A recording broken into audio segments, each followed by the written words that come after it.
Once again, thank you to Dr. Malika and the organization. As I said, I'm standing in for Dr. Padmaja, who unfortunately could not make it for the conference. So I acknowledge her for the presentation that I'm going to make.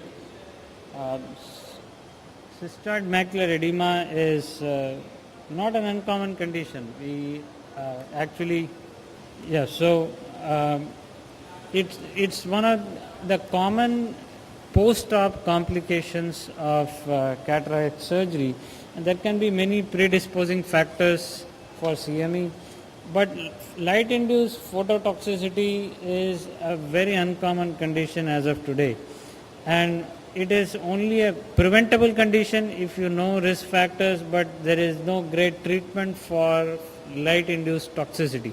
Whereas for cystoid macular edema, there are good treatment options available, very effective treatment options available. This was cystoid macular edema was first described by Irvine in 1953 and elaborated by Gass in 1966, and that's why post-cataract surgery cystoid macular edema has an eponym called Irvine-Gass syndrome, one of the most popular names in ophthalmology. And the prevalence now as of today is less than 1%, I would say, in good cataract surgery with phacoemulsification. In the earlier days with intracapsular cataract extraction, where there would be invariably, there will be hyaloid disturbance and there will be absence of posterior capsule after intracapsular extraction, or even extracapsular surgeries used to be more traumatic. The incidence of CME was much higher. But if you leave out clinically visible CME or even on OCT examination, if you do angiography in many cases, you will find more incidence of angiographic CME, which is seen as a petaloid appearance, even though these patients may not have any clinical CME. Typically, patients of CME present after 3 to 4 weeks of cataract surgery. It's not immediate. It's not the next day. It's not within a week. These patients tend to have 3 to 4 weeks of lag between the cataract surgery and the presentation of blurring of vision. And when you examine these patients, unfortunately we have stopped examining patients now with the macula. We straight away order an OCT whenever we see some problem in the patient to rule out whatever problem it is.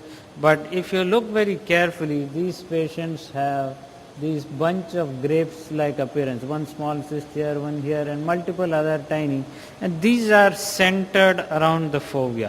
So typically, if there is a doubt of CME in a patient, typically around 3 to 4 weeks of cataract surgery, instead of 6/6, the patient has 6/12 vision or 6/18 vision. This is what you should look for.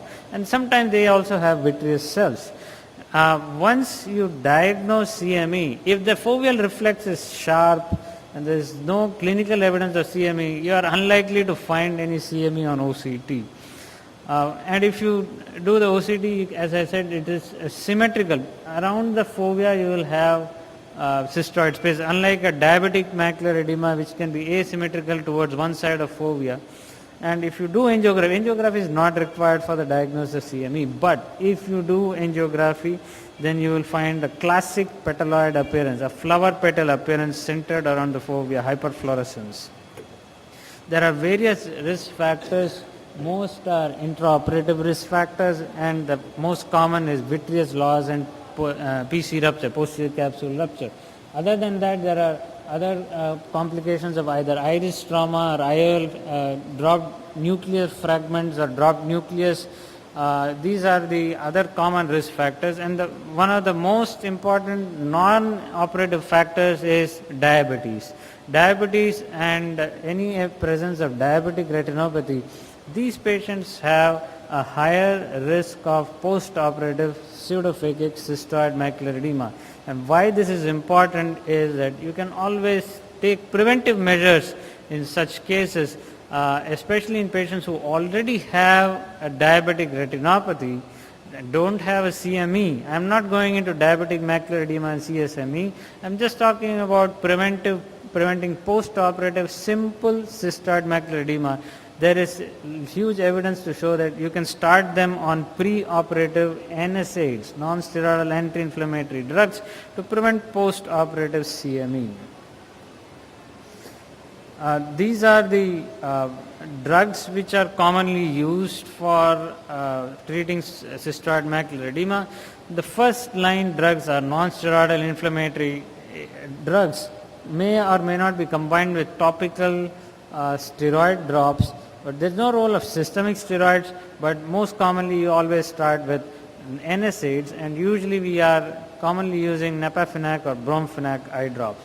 And it's not as if you will get a response in 1 week or 2 weeks. Please don't call a patient or give the impression to the patient that you will be all right in 1 week. You just use these drops 1 week or 2 weeks, it will be fine. No, it takes 1 to 2 months for the patient, and also clinically any improvement in the CME, but in most conditions they do resolve in 1 to 2 months time. You don't have to go for the next steps of intervention until you have evaluated the patient after 1 to 2 months. So you don't have to plan an intravitreal injection of either a steroid or any other procedure within a month of starting NSAIDs. Please give some time for these patients.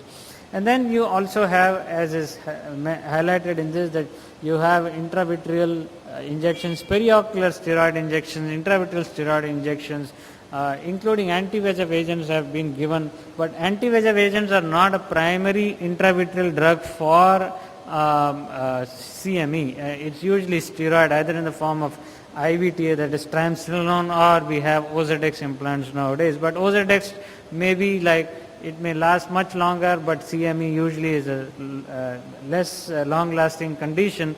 But the only problem with intravitreal triamcinolone acetonide is intraocular pressure rise or glaucoma. This is one of our cases of who had a cataract surgery and developed CME with a vision of 20 by 50, and then this patient responded well to intravitreal triamcinolone 2 milligrams. So we are not giving 4 milligram nowadays because of very high risk of intraocular pressure rise. 2 milligram or 1 milligram of preservative-free triamcinolone, and this patient had a very good response 1 month after surgery. So, 1 month after the injection. So pseudophakic CME is a treatable condition. You just have to know that it's a slow condition. It's not drastic. You have to wait some time before you make a decision on the next level of treatment.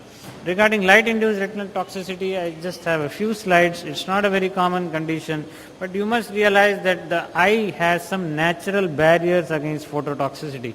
A cornea, our inherent crystalline lens, and the macular pigments in the retina have characteristic wavelength blocking properties, so that the low wavelength light, like in the range of blue or ultraviolet, are blocked off by our natural mechanisms. So if a patient becomes pseudophakic or aphakic and you are doing any surgery, like if you are doing any retinal surgery, so these patients can have photic injury. In retinal surgery you can have endo-illumination induced light toxicity, whereas in other surgeries you can have microscope induced light toxicity.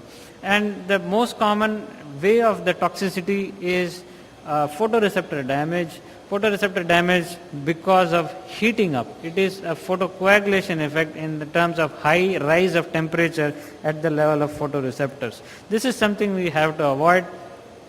And there are many risk factors. One of them, as I mentioned, is a prolonged duration of surgery. So if there is prolonged duration of surgery, or waiting for some instruments or some other activity going on, you can always switch off the microscope light for the duration when you are not operating because some complication has happened, you are waiting for the machine to be shifted, some vitrectomy has to be done. So at that time you can switch off the microscope light. Or if you are doing some extraocular surgery around the cornea, there is always a filter in the microscope which blocks the light from passing through the pupil. Only the paraxial or paracentral illumination is required. So that blocking central blocker can also be, filter can also be used. Coaxial illumination is also another risk factor for retinal phototoxicity. This is from one of the published articles in a child who actually had a bone marrow transplantation and radiotherapy for leukemia. So maybe these are comorbidities which can predispose to light toxicity because of operating microscope. But as you can see, we don't see such problems nowadays unless, as in this case, there was a predisposing factor. Another predisposing factor is actually old age. Very old age patients also have a higher risk of phototoxicity. So as I had mentioned, prevention is the best form because there is no treatment. You can't do anything if there is phototoxicity. Reduce the duration of exposure and intensity of exposure. Keep it to a bare minimum where you are comfortable. Don't compromise on your comfort and safety, but don't increase the intensity of light unnecessarily. And use defocus and paraxial or oblique illumination whenever it is possible. So this is from one of the published article about the phototoxicity. They have shown ERG is usually well preserved. This is not multifocal ERG, the flash here, because this is a localized toxicity. But you can show that the IOLs, the blue blocking IOLs do have a protective effect in these cases. So in summary, pseudophakic CME is more common with established treatment. Light-induced phototoxicity is rare, but a preventable complication, but there is no treatment. Early identification management is very important in these cases. Thank you very much.